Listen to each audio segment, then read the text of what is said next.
स्वागत है आपका शॉर्ट हैंडियंस गॉट इट चैनल पर। वीडियोस अगर पसंद आ जाएं तो लाइक, शेयर और सब्सक्राइब कर दीजिएगा। लेटेस्ट डिक्टेशन और जॉब नोटिफिकेशंस को पाने के लिए बेल आइकन प्रेस कर दीजिएगा ताकि आपको टाइम पे आपकी डिक्टेशंस मिल सकें। Thank you so much.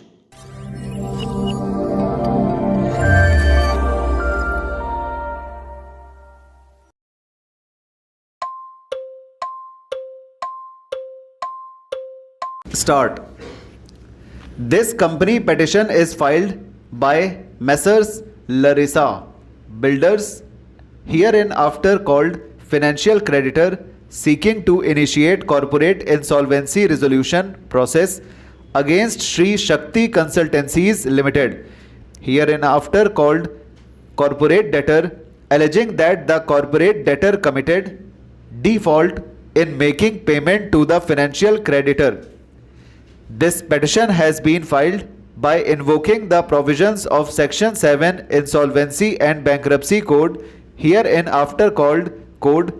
Read with Rule 4 of Insolvency and Bankruptcy Application to Adjudicating Authority Rules 2016 for a resolution of financial debt of rupees 4 crore inclusive of interest. Stop para. The interlocutory application number 945 of 2022 was filed by petitioner herein under section 60 to grant ad interim relief of injunction against the corporate debtor / respondent and its directors, officers, agents or authorized representatives from selling, disposing of ARCIL on 26/3/2014 by SBI. Stop. After closure of the hospital business and its inability to pay the debt owed to RCIL, the corporate debtor decided to develop the plot bearing survey number 59 after demolishing the existing structure of hospital by preferring submission of revised building plan to PCMC and by de-amalgamating the plots bearing survey numbers 59 and 59-2. Stop. Accordingly, the corporate debtor was looking for a developer to jointly develop the said property with a builder / developer who would also be willing to make payments towards outstanding loan amount to RCIL on its behalf to release the mortgage from the said property as a prerequisite to carry on any developmental activity on the said plot bearing survey number 59-3. Stop para. Messrs. Larissa Builders, hereinafter referred to as financial creditors / petitioner, is engaged in the business of construction and selling of real estate properties in and around Pune. Stop. The corporate debtor and the petitioner came in touch with each other through a real estate agent in March, 2016 and engaged in talks regarding joint development of the said property. Stop.